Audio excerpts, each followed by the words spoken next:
السلام علیکم اسٹوڈنٹس، آج ہسٹری تھرڈ ایئر کا لیکچر نمبر 5 ہے۔ قبل از اسلام عربوں کی مذہبی حالت، اس کے بارے میں آج ہم پڑھیں گے۔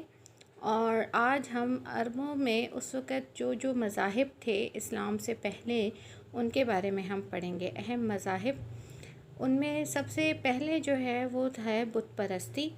عرب کے جو لوگ تھے وہ حضرت ابراہیم علیہ السلام کے دیے ہوئے مسلک توحید سے ہٹ چکے تھے۔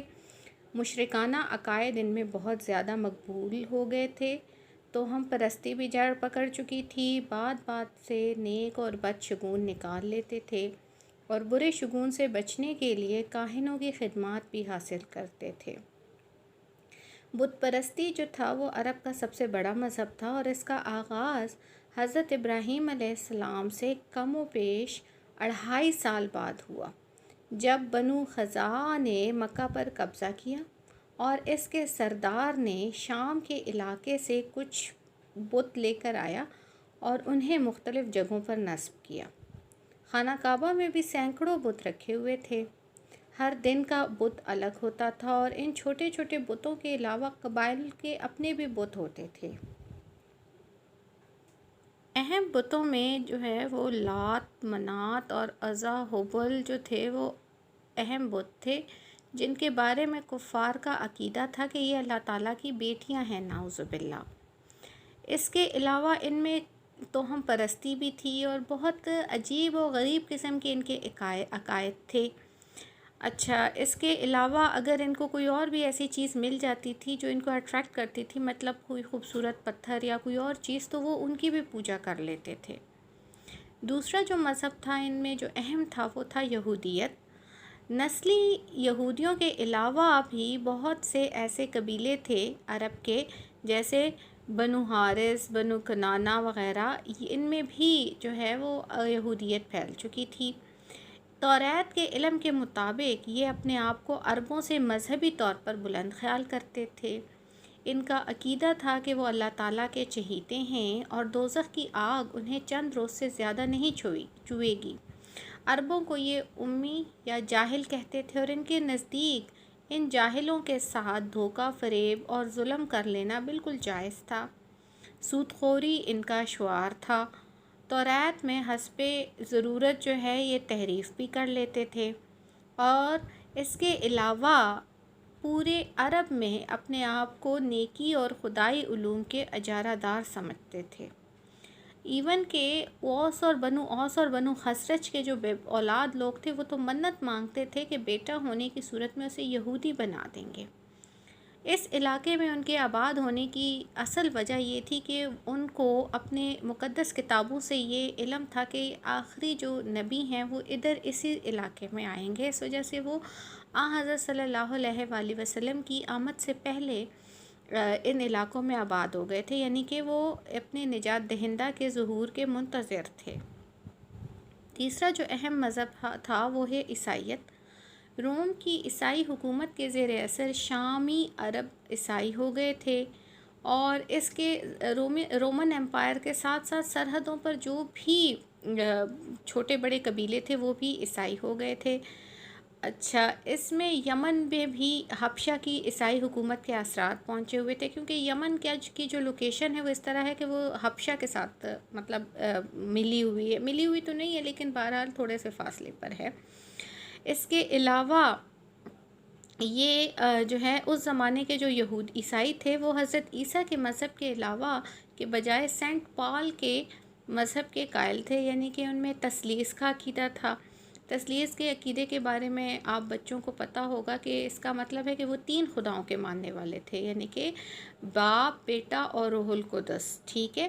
یہ ان کا 3 جو ہے تثلیث کا عقیدہ تھا۔ اس کے علاوہ انہوں نے یہ بھی ان کا عقیدہ تھا کہ خدا تعالیٰ نے اپنے بیٹے کی قربانی دے کر تمام عیسائیوں کا کفارہ ادا کر دیا ہے، گویا اب انہیں گناہ کی کلی چھوٹ تھی۔ صرف پادری کے سامنے اقرار جرم ضروری تھا، لیکن اس سب کے باوجود ان کی جو اخلاقی حالت تھی وہ بہرحال یہودیوں سے بہتر تھی، اور عرب میں بسنے والے عیسائیوں میں قبول حق کی صلاحیت بھی زیادہ تھی، یعنی کہ ان میں اسلام کمپیریٹیولی یہودیت سے زیادہ تیزی سے پھیلا۔ تیسرا جو مذہب تھا اہم، وہ تھا ستارہ پرستی۔ عرب میں کچھ ایسے لوگ بھی تھے جو ستارہ پرست تھے، اور غالباً ان کا یہ مذہب جو ہے وادی دجلہ اور فرات کی قدیم تہذیبوں کی باقیات میں سے تھا۔ ان کو صابی یعنی بے دین کہہ کر پکارا جاتا تھا۔ اچھا، یہ لوگ کیا کرتے تھے؟ یہ ستارہ پرستی یعنی کہ ستاروں کی پوجا کرتے تھے۔ جیسے یمن کا قبیلہ بھمیر ہے، وہ آفتاب کی پوجا کرتا تھا۔ قبیلہ اسد عطارد کا پجاری تھا۔ اس طرح مشتری کو دیوتا مانتے تھے۔ بعض لوگ قطبی ستارے کے پجاری تھے۔ قطبی ستارے کے بارے میں بچوں آپ لوگوں کو تھوڑا سا بتا دوں، یہ ستارہ مطلب یہ کہ شمال کی طرف ہوتا ہے اور ہمیشہ شمال کی طرف ہی رہتا ہے، اس لیے یہ لوگ شمال کی طرف منہ کر کے عبادت کرتے تھے۔ آتش پرستی جو ہے، جو ہمارے پاس پانچواں مذہب تھا اس وقت، وہ تھا آتش پرستی کا۔ عراق اور ایران کی جو سرحد کے پاس عرب قبائل تھے، وہ زرتشتی مذہب سے متاثر تھے۔ زرتشت مذہب جو تھا یہ ایران کا مذہب تھا، اور یہ آگ کی پوجا کرتے تھے۔ اہل ایران کی طرح نیکی اور بدی کی خداؤں کو بھی قائل تھے۔ عملاً یہ لوگ آتش پرست تھے اور آگ ہی کو سب سے بڑا خدا مانتے تھے یا دیوتا مانتے تھے۔ ٹھیک ہے۔ دہریت اس کے علاوہ ایک اور مذہب تھا۔ عرب میں ایک قلیل تعداد ایسے لوگوں کی بھی تھی جنہوں نے مشرکانہ عقائد کو ماننے سے تو انکار کر دیا۔ ان کا ذہن لا الہ تک تو پہنچ گیا تھا، یعنی کہ کوئی عبادت کے لائق نہیں ان میں سے، لیکن الا اللہ تک نہیں پہنچ سکے کہ سوائے اللہ کے، ان کو اللہ کی پہچان نہیں تھی۔ باقی وہ اس بات کو مانتے تھے کہ یہ جو کچھ بھی ہے یہ بہرحال اصل خدا نہیں ہے۔ یہ لوگ مذہبی توہمات کے مخالف تھے، لیکن ان لوگوں کی وجہ سے بھی ظاہری بات ہے، خدا تعالیٰ کو نہ پہچاننے کی وجہ سے بھی یہ خود بھی کوئی بہرحال جو ہے وہ کوئی ان کے عقائد بھی کوئی اتنے قابل قدر نہیں تھے۔ مسلک توحید ہمارا ساتواں اور آخری جو آج کا جو ہے وہ ٹاپک بن رہا ہے، وہ ہے مسلک توحید۔ عرب قدیم میں کچھ لوگ ایسے بھی تھے جو مطلب یہ کہ اپنے قلبی بصیرت کی بدولت یا توحید خالص تک پہنچنے میں کامیاب ہو گئے تھے، اور ان کے لیے یہ جو باقی تعلیمات تھی وہ کوئی بھی کشش نہیں رکھتی تھی۔ ان کی عقل کہتی تھی کہ کائنات کا خالق اور مالک ہے، اور کیا ان کی صفات کیا ہیں، ان کی ہدایات کیا ہے، وہ ان کو ماننے کے تقاضے کیا تھے۔ یہ وہ سوال تھے جن پر وہ صرف سوچ سکتے تھے، لیکن رسالت کی رہنمائی کے بغیر کسی نتیجے تک پہنچنا ان کے لیے مشکل تھا۔ ان لوگوں میں جو تھا، ان لوگوں کو مشرکانہ سوسائٹی جو ہے بے دین یا صابی کہہ کر پکارتی تھی۔ حضرت عمر فاروق رضی اللہ عنہ کے جو چچا زید ہے، وہ بھی انہی لوگوں میں سے تھے جنہوں نے بت پرستی سے انکار کیا اور خانہ کعبہ میں بیٹھ کر لوگوں سے کہا کہ میرے علاوہ تم میں سے کوئی شخص دین ابراہیمی پر نہیں ہے۔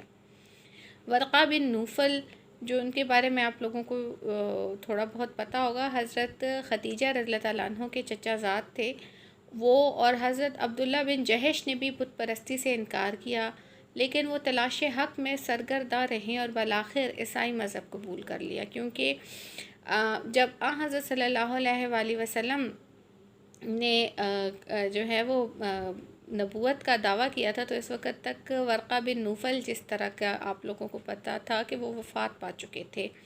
تو بہرحال یہ تھے وہ کچھ مذاہب جو کہ اس وقت عرب سوسائٹی میں تھے۔ جزاک اللہ۔ آج کا لیکچر یہیں پر ختم۔